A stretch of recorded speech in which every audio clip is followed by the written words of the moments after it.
In the kingdom of Aurea, the king and his knights ride through the hills as they chase a dragon. They follow the beast into a cave, where the group sees something that leaves them in shock. At that moment the dragon flies in and breathes fire to kill most of the knights in one go. Then she uses her tail to capture the remaining knights one by one and kill them too. Lastly she approaches the king, who falls to his knees to wait for the end. Many centuries later in a land in the north, Floria and Elodie are chopping whatever wood they can find. They're the daughters of the local lord and are trying their best to help their people, who are suffering from hunger and cold because the winter is ravaging the land. More and more people are leaving every day, which means they may not have a town at all soon. Suddenly the sisters see a carriage come by, which is strange because they never get visitors. They rush back to their home to find their father Lord Bayford and stepmother Lady Bayford talking to a nun, who says Elodie will do before leaving. Lord Bayford then tells Elodie that the royal family of Aurea wants her to marry their prince. At first Elodie refuses, but Bayford changes her mind when he points out that their town will receive enough money to save their lives for many years to come. Some time later the family sails to Aurea. When they get close to their destination, the ship enters a very thick mist and the group gets scared of some creepy figures in the dark, but they turn out to be two giant dragon statues. Once they land, the family is amazed by how prosperous the land is and the magnificence of the castle. The servants take them to their rooms and inform them they'll meet the royal family the next day. Elodie goes to the balcony to admire the view and notices on another balcony a girl her age, who is soon taken away by a maid. That night, Elodie can't sleep so she keeps herself busy drawing. Then she goes to the balcony to get some fresh air and notices there are no lights in the other girl's room. She's also surprised to see torches in the distance, meaning someone is going up the mountain in the middle of the night. The next day, Elodie's family meets the royals. Queen Isabel sends Elodie to spend some time with Prince Henry before the wedding. After the initial awkwardness, Elodie and Henry hit it off and have a very pleasant conversation. After Henry compliments Elodie's artistic skills in her letter, Elodie asks about the torches she saw last night. Henry explains it's one of 3 ancient ceremonies that honor their ancestors. That's why the wedding is on the same day. Meanwhile in the castle, Lord Bayford finishes discussing the deal with Isabel and looks very upset. Lady Bayford tries checking on him, but he snaps and promises nothing is wrong. Afterward Lady Bayford tries to chat with Isabel, who doesn't take it well. When Lady Bayford explains she thinks the families should bond and get along, Isabel says this is only a transaction born out of necessity. She needs a princess and Bayford's land needs money. She also reminds Bayford that she's the daughter of a rope maker so she shouldn't forget her station. Lady Bayford notices that Isabel says Elodie's name wrong and tries to correct her, but Isabel doesn't care and leaves.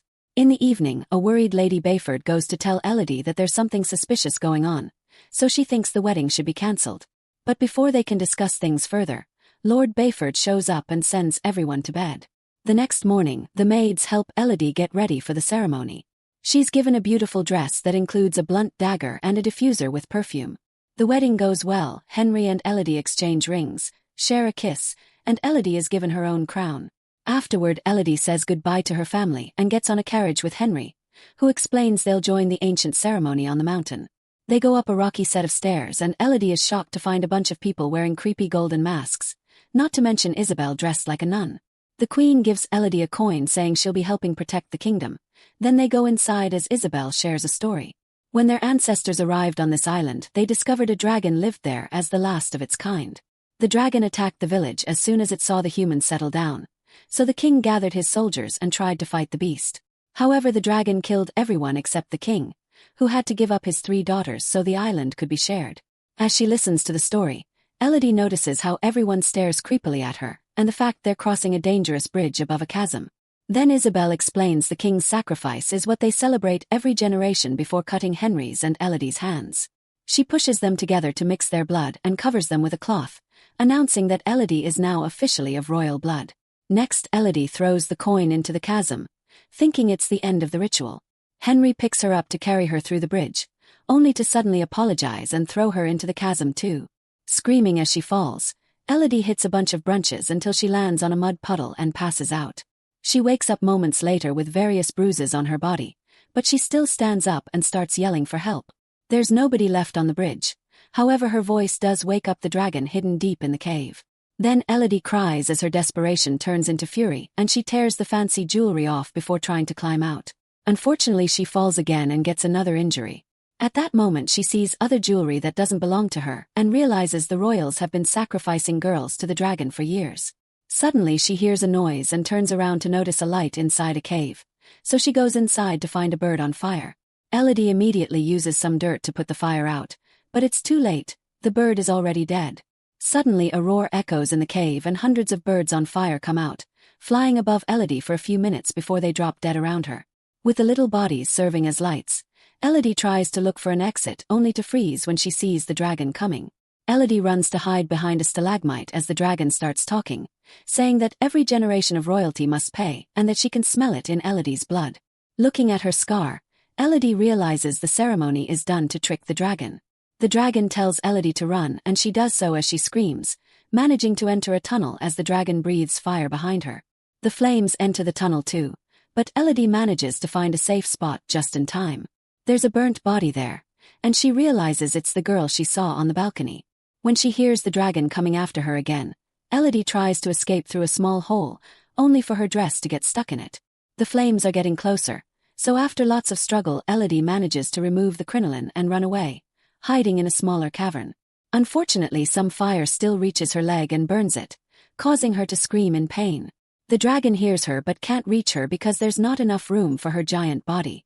Once the dragon is gone, Elodie remembers the blunt dagger and hones it against a rock to then cut off part of her dress. The pain in her leg is unbearable but she pushes through and bandages the wound with the torn fabric. Next she opens the diffuser and catches a bit of fire in it to use it as a lantern. Now she can explore the cavern and eventually finds a very narrow passage.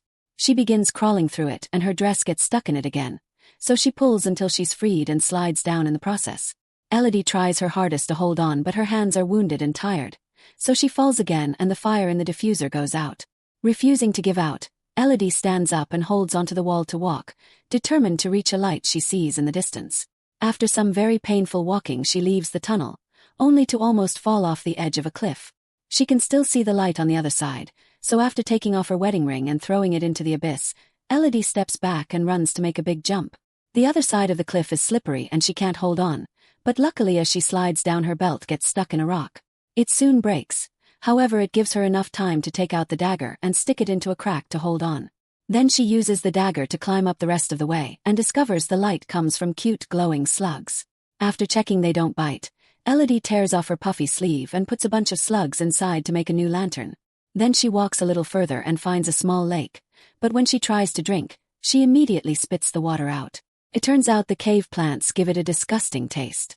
However, there is also dripping ice on the ceiling, so Elodie stands under it to catch any drops she can.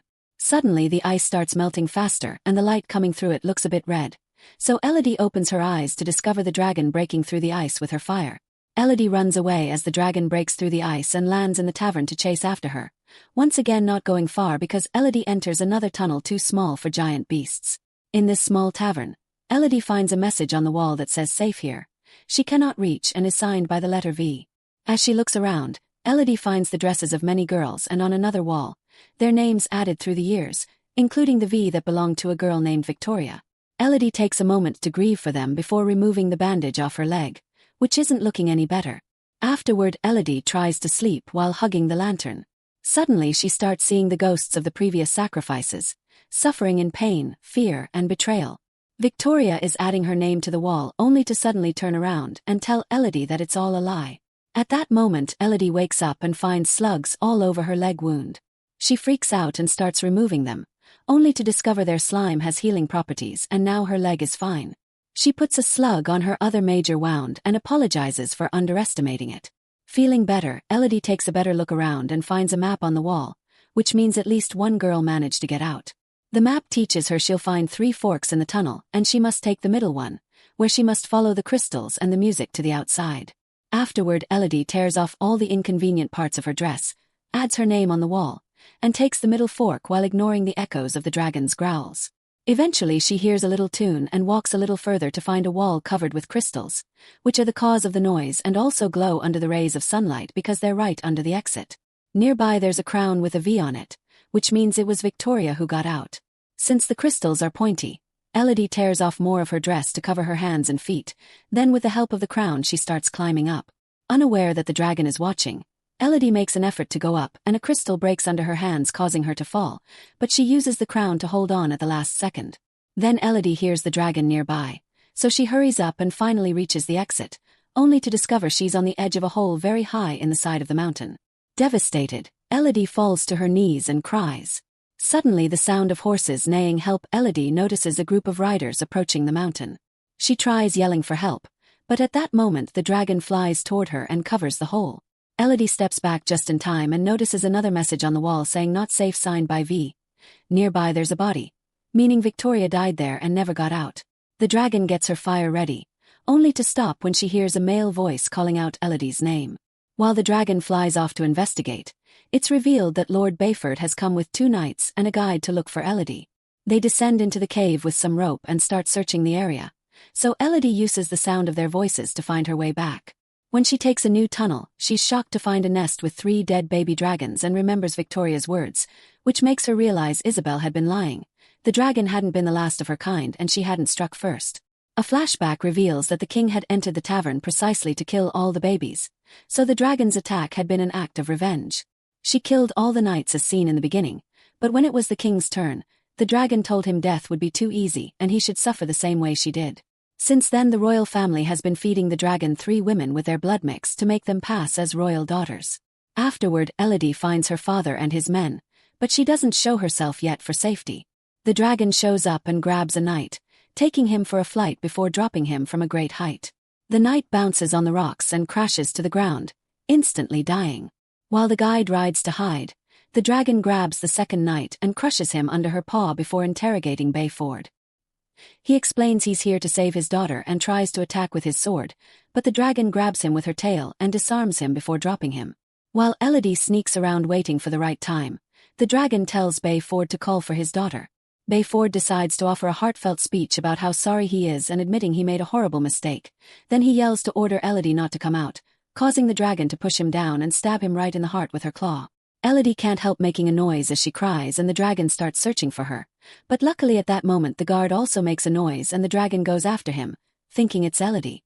With the dragon gone, Elodie says goodbye to her father and kisses his forehead before he dies. Then she uses the rope left by him to start climbing out of the tavern. Meanwhile the dragon finds the guide and crushes him to death before coming after Elodie, who manages to climb fast enough to avoid the flames that now cover the entrance. Elodie immediately gets on her father's horse but only rides for a few moments before jumping off to hide under some rocks. Since the horse keeps going, the dragon is tricked and continues to follow it to burn it to death. Then the dragon breathes fire on the clouds, causing a horrible storm as a sign the deal has been broken. In the castle, Isabel notices this and immediately sends her knights to kidnap Floria. Lady Bayford tries to stop them, only to get stabbed in the process. Moments later when the fire is over, Elodie comes out of hiding and bumps into Lady Bayford, who came all the way here on a horse while still bleeding. When Elodie hears what happened, she promises to save her sister and takes the horse back to the mountain. Meanwhile Floria is taken to the bridge. However, Henry refuses to do the ritual with a child. Isabel ignores him and uses her own blood instead, cutting Floria's hand to do the mixing before throwing her into the chasm. By the time Elodie arrives at the bridge, everyone is gone and an unconscious Floria has been caught by the dragon, who doesn't kill her yet because she wants to bait Elodie into coming for her sister. A desperate Elodie descends back into the tavern with a rope and uses her previous experience to follow the same path much faster. After double-checking the map to find the dragon's lair, Elodie arms herself with her father's sword and prepares a trap for the dragon. This trap consists of some armor and rope, which is burning under a small flame. Elodie walks away and when the rope finishes burning, the armor falls, causing the dragon to fly out of her lair to look for the source of the noise. This allows Elodie to sneak into the lair and wake up Floria, who walks slowly because she's got a wounded leg. At that moment the dragon discovers the trap and comes back to the lair, so Floria hides while Elodie waits with her sword out. She tries to explain that they've all been tricked by the queen, but the dragon doesn't believe her and tries to breathe fire. Elodie stabs her mouth with a sword to redirect the attack but still falls off the edge of the lair, receiving some burns on her arms and shoulder in the process. While the dragon removes the sword, Elodie lands in a lake and swims out just in time for Floria to throw another sword at her. Suddenly the dragon jumps on her and holds her while stabbing her with her claw. Before she can kill her, Elodie takes out the dagger and stabs the dragon in the eye, causing her to throw Elodie away.